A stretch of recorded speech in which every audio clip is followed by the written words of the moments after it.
भाऊ, देवासाठी मला तिथं पाठवू नको. मी तुझं काय बिघडवलंय? मी सतत रडत भाऊसमोर विनवणी करत होते, पण स्पष्ट दिसत होतं की माझ्या अश्रूंचा त्याच्यावर काहीच परिणाम होत नव्हता. मिताली, आता मला पुन्हा तुझा आवाज ऐकू देऊ नकोस. हे फालतू नाटक बंद कर, असं तो रागाने म्हणाला. ठीक आहे, नाही विकत तुला, पण मग मला जे पैसे हवेत ते तू दे. भाऊ, मी कुठून देऊ तुम्हाला पैसे? अजून माझं BA नुकतंच पूर्ण झालंय. माझी कुठलीही नोकरी लागलेली नाही. म्हणून तर म्हणतोय, लग्न तर करायचंच आहे ना तुझं. मग विकून टाकतो तुला आणि माझं कर्ज फेडतो. समजली का गोष्ट? आणि खबरदार, ही गोष्ट कुणालाही सांगितलीस तर. तो रागाने बोलून तिथून निघून गेला. माझं डोकं दुखायला लागलं. काय करावं? काही सुचत नव्हतं. कुठे जावं, कुणाकडे जावं, काहीही ठरवता येत नव्हतं. अंगणात वहिनी उभ्या होत्या. मी धावत त्यांच्याकडे गेले आणि त्यांच्या पायावर पडले. वहिनी, देवासाठी मला वाचवा. भाऊ मला विकणार आहेत. तो असा कधीच नव्हता. त्याला काय झालं? आपलीच बहीण विकण्याची गोष्ट करत आहे.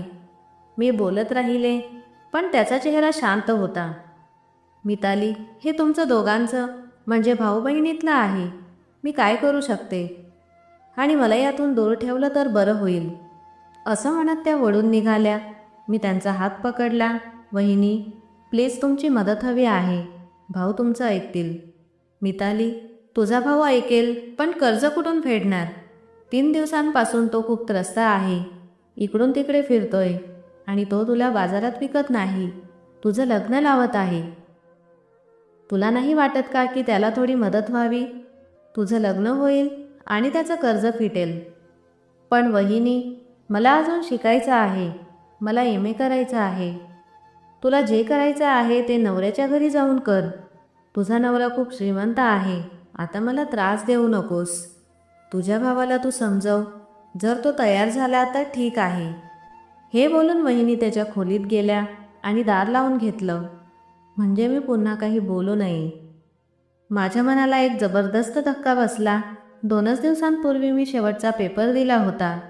किती आनंदात होते की आता MA करेन.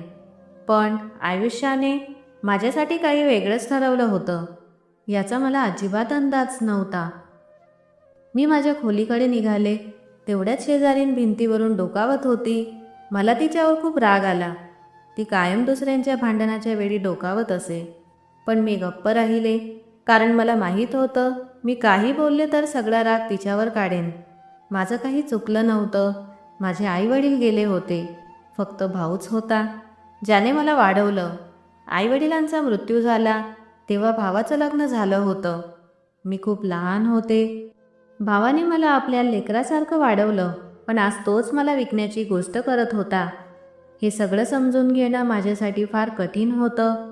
संपूर्ण संध्याकाळ एकदम दुःखात गेली. भाऊ आला तर मी पुन्हा त्यांच्याशी बोलायचा प्रयत्न केला. तो रागाने म्हणाला, मिताली, आता ही गोष्ट पुन्हा उकरून काढू नको. उद्या तुझी पाठवणी आहे. मला समजावण्याऐवजी ही प्रार्थना कर की तुझं नशीब चांगलं असो. आपण तुझं लग्नच लावत आहोत तर हे चांगलंच नाही का? की त्यातून आपल्यालाही थोडं बरं होईल. शेवटी तुला वाढवलंय, तुझ्यावर खर्च केलाय. मी काही न बोलता माझ्या खोलीत गेले. विचार करत होते, भाऊ बहिणींना लग्नात हुंडा देऊन पाठवतात, असं विकून पाठवत नाही. मला झोप यायला लागली होती. तेवढ्यात भाऊ आणि बहिणीच्या खोलीतून भांडणाचा आवाज आला. मी घाबरून बाहेर आले तर ऐकलं, हे कोणते कर्ज आहे जे तुम्हाला फेडायचं आहे आणि त्याबद्दल मला काहीच का माहीत नाही? वहिनी रागाने विचारत होत्या. भाऊ चिडून म्हणाला, जे काही कर्ज आहे मितालीच्या पाठवण्यानंतर सांगतो. आता माझं डोकं खाऊ नको. तेवढ्यात भाऊ खोलीतून बाहेर आला आणि अंगणात मला उभं पाहिलं. तो थोडा वेळ थांबला. काहीतरी बोलणार होता, पण मग मान झटकून माझ्या जवळून निघून गेला. त्याचं हे वागणं मला आतून तोडून गेलं. मी त्यांच्या खोलीत गेले. पाहिलं, वहिनी खाटेवर डोकं पकडून बसलेल्या होत्या. मी दरवाजा वाजवला. त्या दचकल्या आणि क्षणभरात त्यांच्या चेहऱ्यावरील भाव बदलले. काय झालं मिताली? काही काम होतं?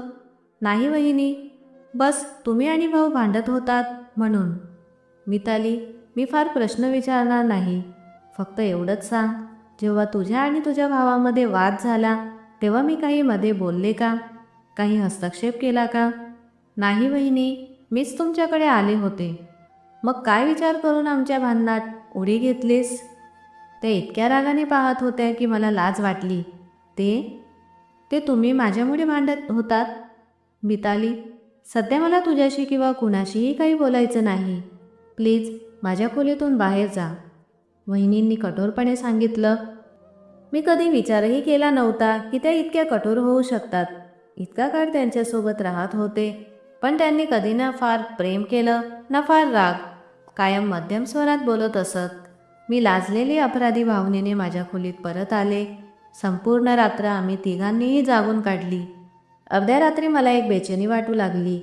आधी मी खोलीत फिरत राहिले, मग जेव्हा घुसमट वाढली तेव्हा मी बाहेर आले. अंगणात पाहिलं. वहिनी खाटेवर पडलेल्या होत्या. कदाचित जागीच असाव्यात, झोपलेल्या तरीसुद्धा शांत नव्हत्या. मी त्यांना त्रास द्यावा असं वाटलं नाही आणि परत खोलीत जाऊन झोपण्याचा मी प्रयत्न केला.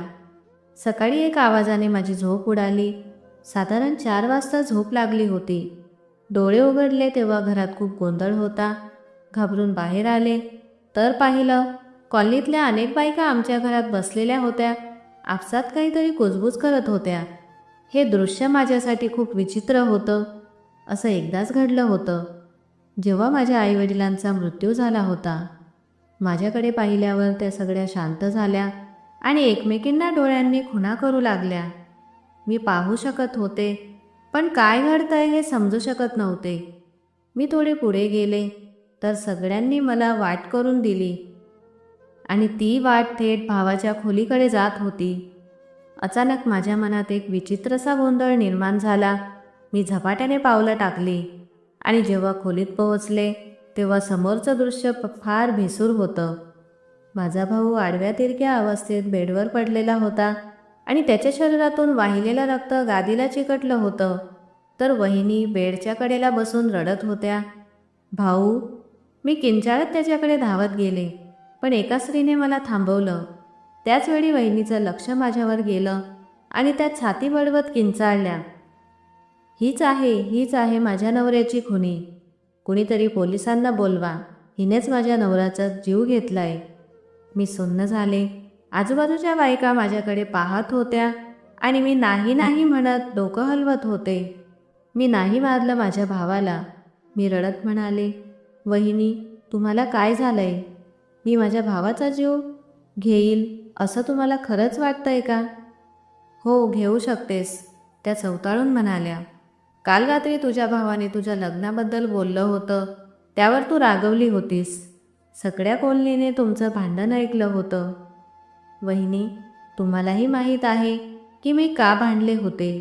मी विवळून म्हणाले, भाऊ माझ्या लग्नाच्या बदल्यात पैसे घ्यायला निघाले होते. ही काही साधी गोष्ट नव्हती की मी गप्प बसले असते. मला माझा अधिकार आहे प्रश्न विचारण्याचा.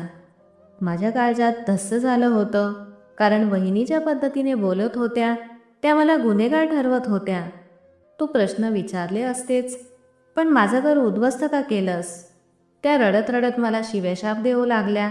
मी कधी भावाकडे पाहत होते, कधी वहिनींकडे. मला समजत नव्हतं की मी दुःख कशाचं करू, भावाच्या मृत्यूचं की माझ्यावर लावलेल्या खोट्या आरोपाचं. मी पूर्णपणे उद्ध्वस्त झाले होते. काहीच कळत नव्हतं. मी वहिनींच्या जवळ बसले आणि रडत म्हणाले, वहिनी, तुम्हीही माझ्यावर आरोप करत आहात.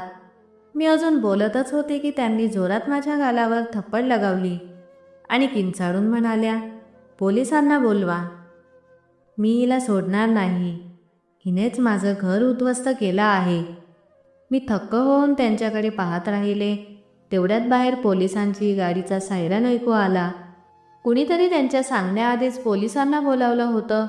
सायरन ऐकताच माझ्या हातापायांना कंप सुटला.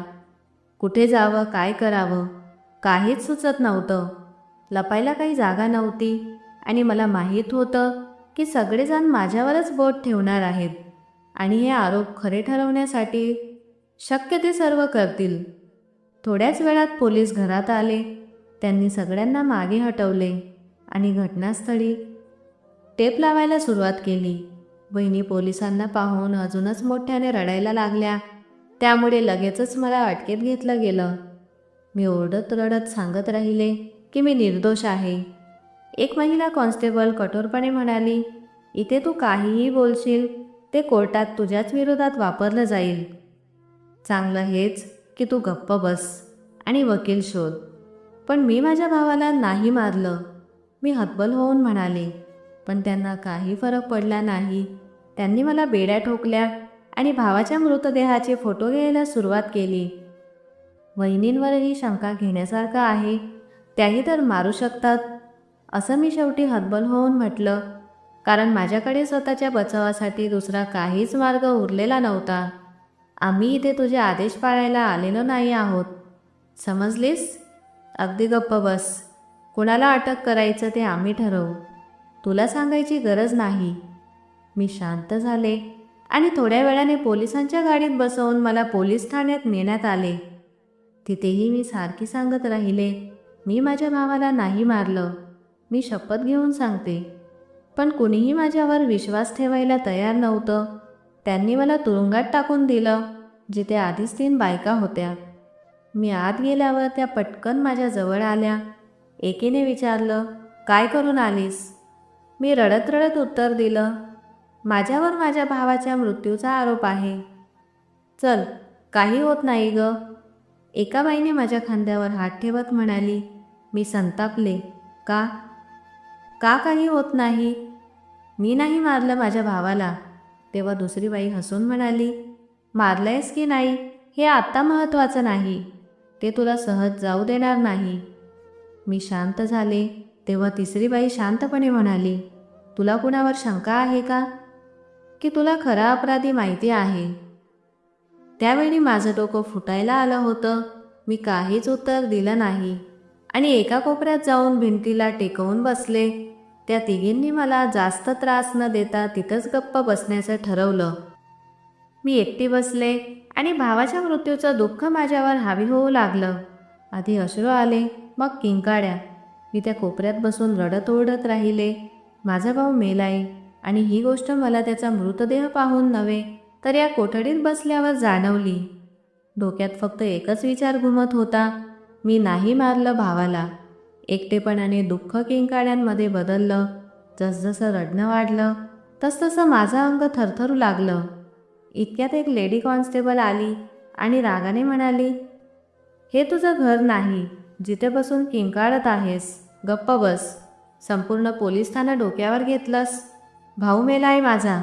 मी किंचाळून म्हणाले, मेलाय नाही, तूच मारलास आणि आता हे नाटक बंद कर, असं ती रागाने म्हणाली आणि निघून गेली. माझं काळीज धडधडू लागलं.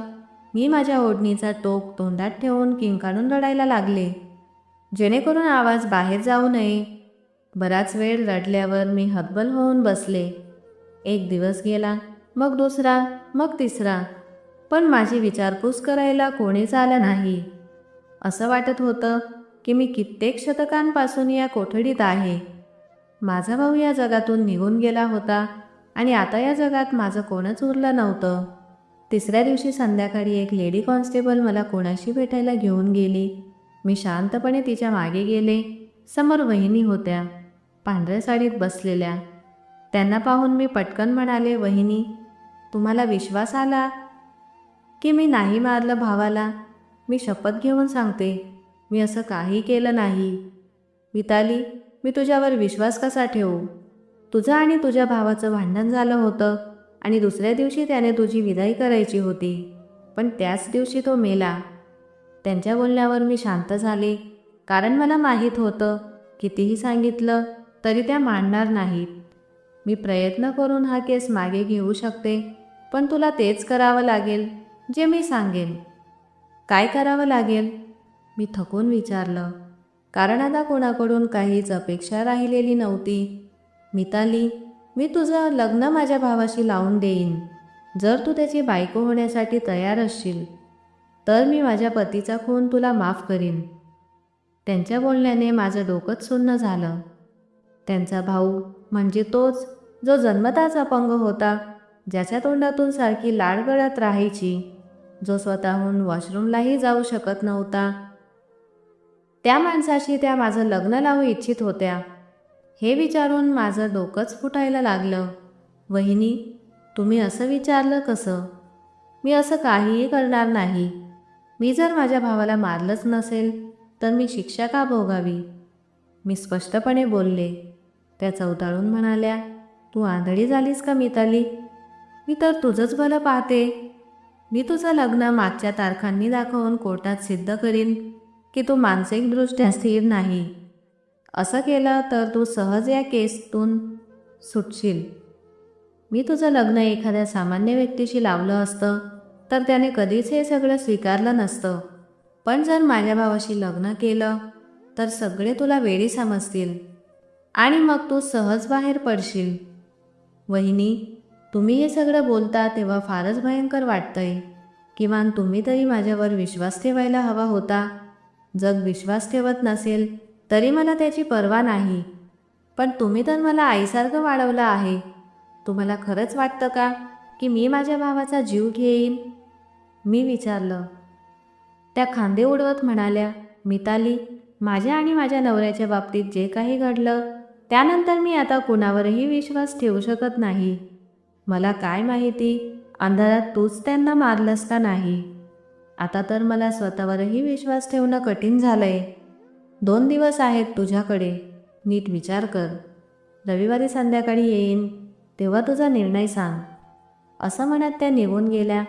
त्यांच्या शब्दांनी मी हादरून गेले आणि तेवढ्यात कॉन्स्टेबलने मला उचलून पुन्हा बंद कोठडीत टाकलं. मी खूप वेळ त्यांच्या बोललेल्या शब्दांचा विचार करत राहिले. इतक्यात माझं शरीर थरथरायला लागलं.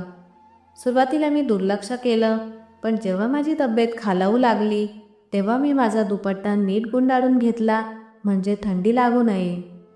तिथे बसलेली आशा नावाची बाई माझ्याजवळ आली आणि विचारलं, काहीतरी त्रासात दिसतेस, कुणाला भेटून आलीस?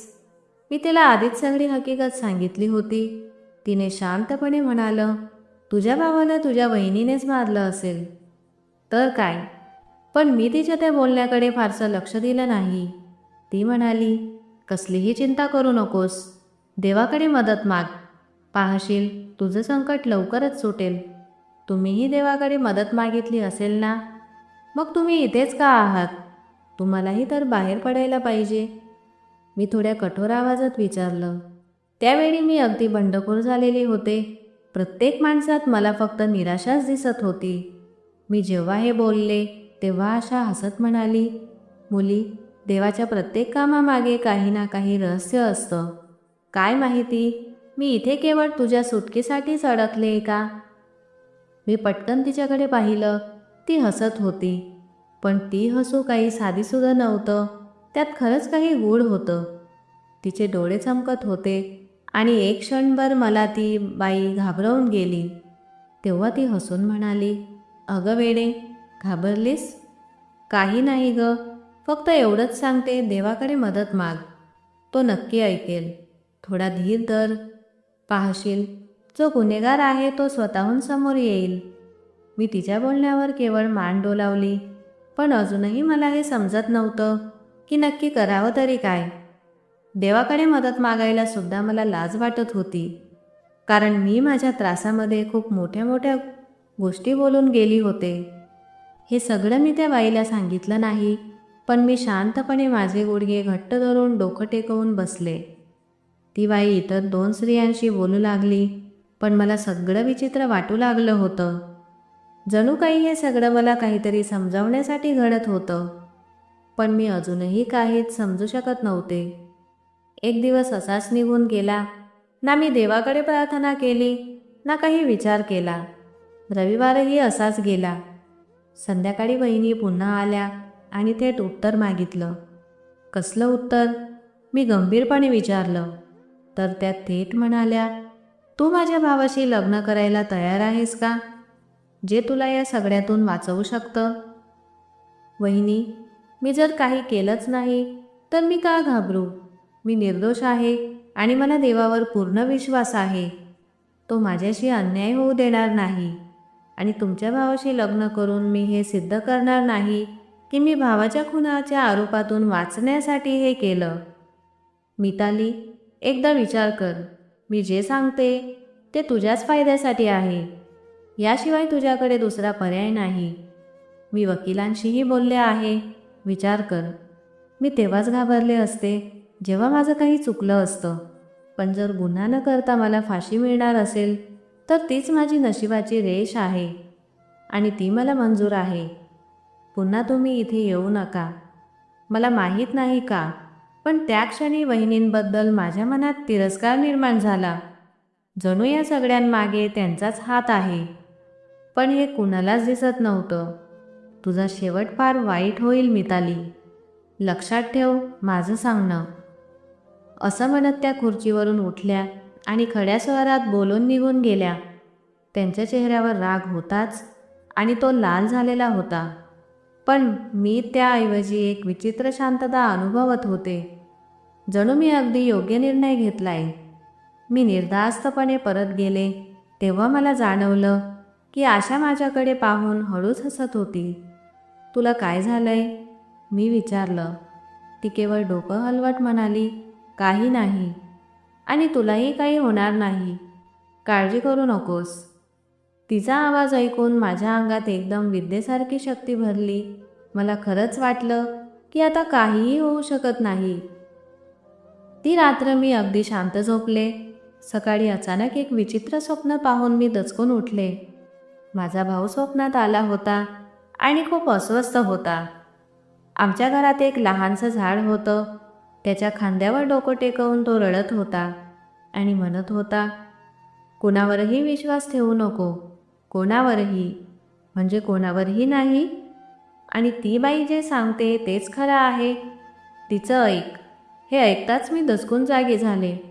मी घाबरत आजूबाजूला पाहिलं, पण सगळं अगदी शांत होतं. मग माझं लक्ष आशाकडे गेलं. ती कोपऱ्यात बसली होती. तिला पाहून एक क्षण मी घाबरले. इतकं विचित्र स्वप्न आणि तिचं तिथं बसलेलं असणं. ती पूर्णतः ध्यानमग्न होती. मी भिंतीला टेकून बसले आणि स्वप्नातल्या भावाच्या त्या शब्दांचा विचार करू लागले. तो कोणत्या बाईच्या बोलण्याचा उल्लेख करत होता? वहिनींचा तर नक्कीच नाही. आणि पुन्हा माझं लक्ष आशाकडे गेलं. तिने हसून माझ्याकडे पाहिलं आणि त्या क्षणी माझ्या डोक्यात जणू काही स्फोट झाला. हो, माझा भाऊ आशाच्या बोलण्याबद्दलच सांगत होता. मला तिच्यावर विश्वास ठेवायला हवा. जे काही ती बाई सांगेल तेच मला करायला हवं. हे विचार मनात येताच माझ्या अंगावर शहारे उभे राहिले. मी खूपच घाबरले होते. तेवढ्यात आशा माझ्या जवळ आली आणि मला पाणी पाजायला लागली. मी तिला सांगितलं की मला माझा भाऊ स्वप्नात दिसला होता. ती काहीही न बोलता शांतपणे ऐकत राहिली. मी पुढे म्हणाले, तो म्हणत होता, कोणावरही विश्वास ठेवू नकोस. एवढं बोलून मी गप्प बसले. ती हळू आवाजात म्हणाली, अगदी बरोबर सांगतोय. कारण जसं तू सांगतेस तसंच वाटतंय की तुला मुद्दामहून या प्रकरणात अडकवलं गेलंय. त्यामुळे तुला खरंच कोणावरही विश्वास ठेवायला नको. आशा हलकीशी हसत म्हणाली. मी पुढे बोलले, आणि तो म्हणत होता की त्या बाईच्या बोलण्यावर विश्वास ठेव. ती अजूनही माझ्याकडे बघत होती. मला वाटलं की तो तुझ्याचबद्दल बोलत होता. आता मात्र ती थोडीशी चकित झाली. ती हळू आवाजात म्हणाली, फक्त आपल्या मनाचं ऐक. जर तुझं मन मला विश्वास ठेवायला सांगत असेल तरच ठेव. नसेल तर जबरदस्ती करू नकोस. चल उठ, बघू. जेव्हापासून तू इथे आली आहेस एकदाही देवाचं नाव घेतलेलं नाहीस. मग मी खूप वेळ देवाची प्रार्थना करत बसले. आज माझी कोर्टात पहिली तारीख होती. मलाही भीती वाटत होती आणि कुठेतरी मनात एक शांततेची भावना देखील होती. मी खूप वेळ भिंतीला टेकवून शांतपणे बसून होते. तेवढ्यात एक कॉन्स्टेबल आत आली आणि मला सोबत यायला सांगितलं. मी आशाकडे पाहिलं तर तिने हसून सांगितलं, घाबरू नकोस. स्वतःवर विश्वास ठेव. जे तुझं मन सांगेल तेच कर. तिचं हे वाक्य ऐकून मला एकदम हलकं वाटलं. मग एका गाडीत बसवून मला कोर्टात नेण्यात आलं. तिथे माझी वहिनी आधीपासूनच उभी होती. मला तिथे जाऊन कळालं की माझ्या विरोधात केस माझी स्वतःची वहिनी लढत होती. हे माझ्यासाठी एक जबरदस्त धक्का होता. माझे स्वतःचेच लोक मला कोर्टात उभं करत होते. त्याच दिवशी कोर्टात पोलिसांनी माझ्या रिमांडची मागणी केली, ज्याची मला अजिबातच अपेक्षा नव्हती. हे ऐकून माझं संपूर्ण अंग थरथरू लागलं. मी मनातल्या मनात देवाकडे प्रार्थना करत होते की असं काहीही होऊ नये.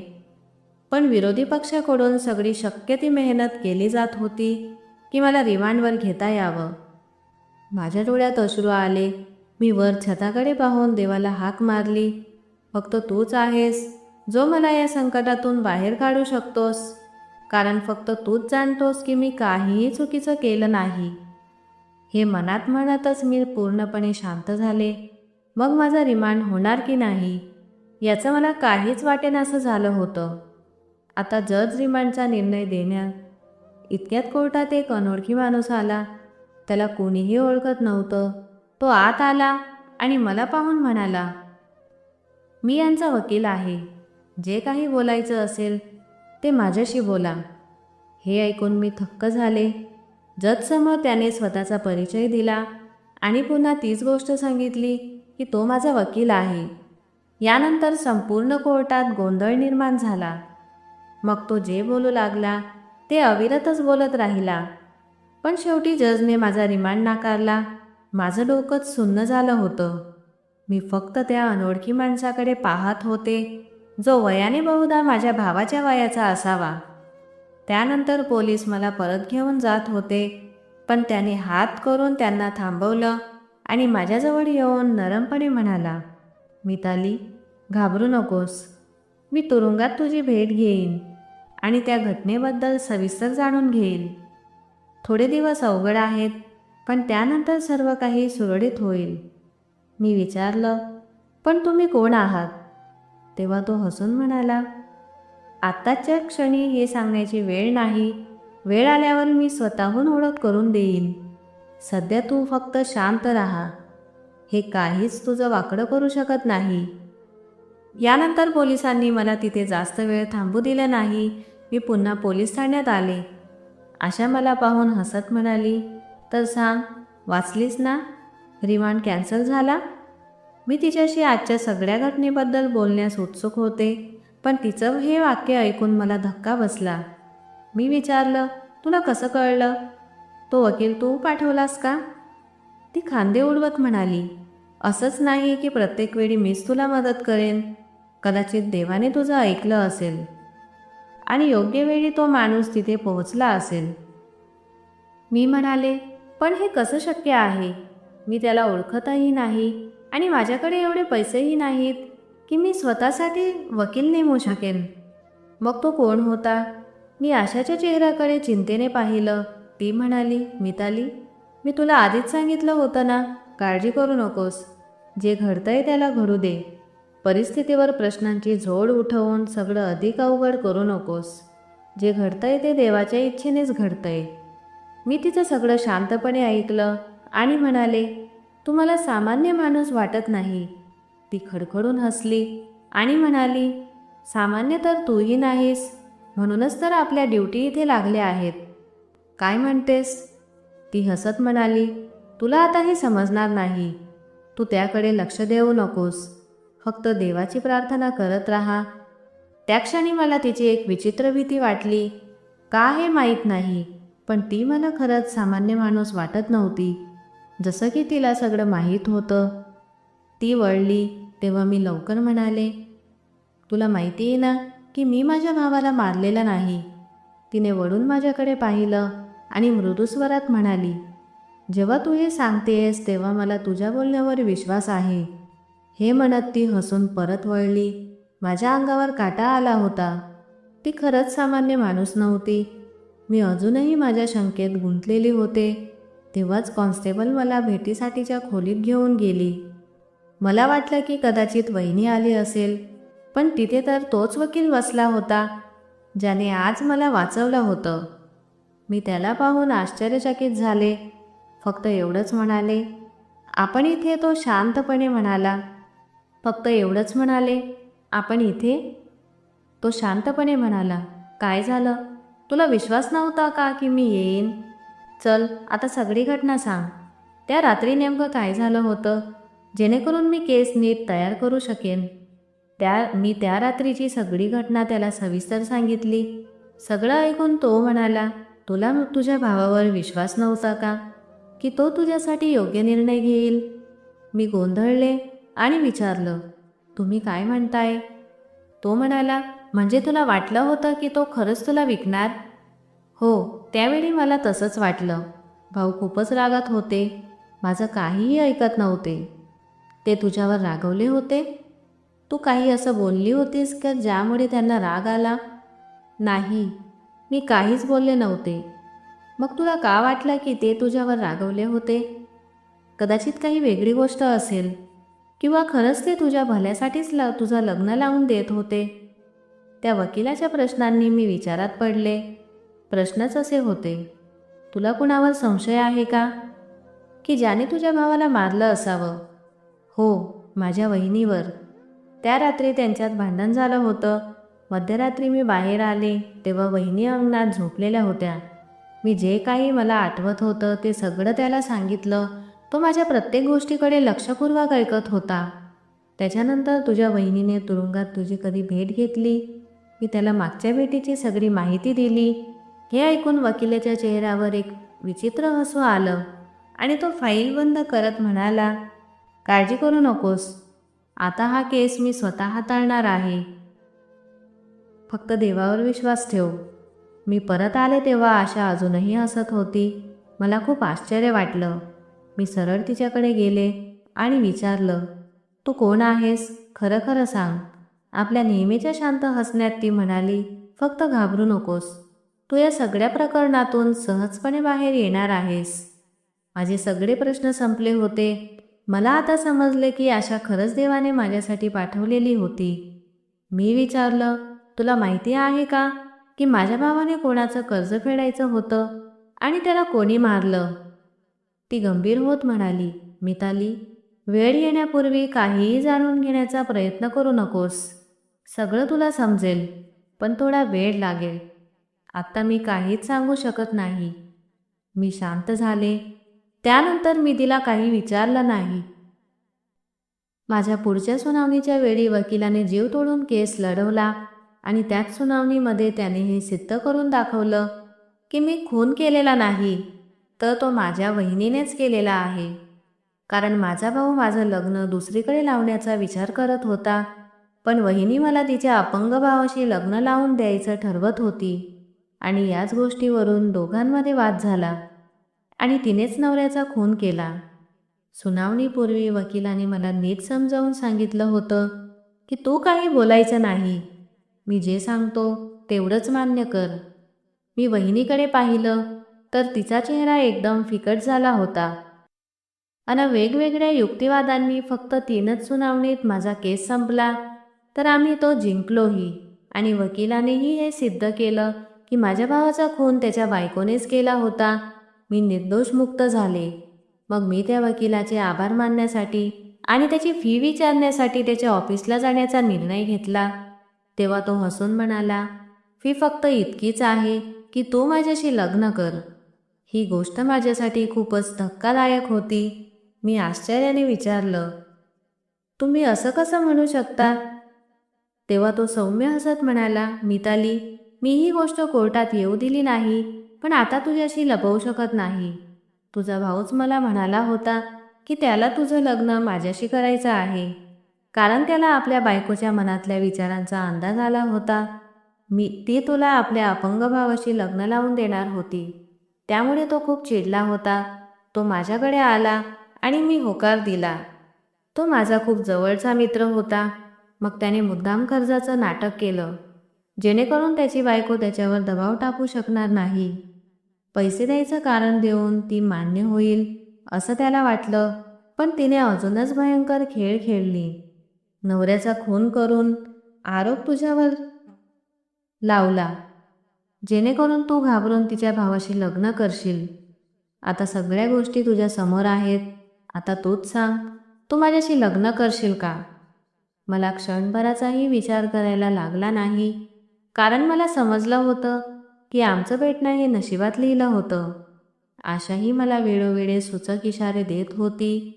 वरून माझ्या भावानेही माझं लग्न याच माणसाशी व्हावं अशी इच्छा बाळगली होती आणि त्यासाठी तो या जगातूनही निघून गेला.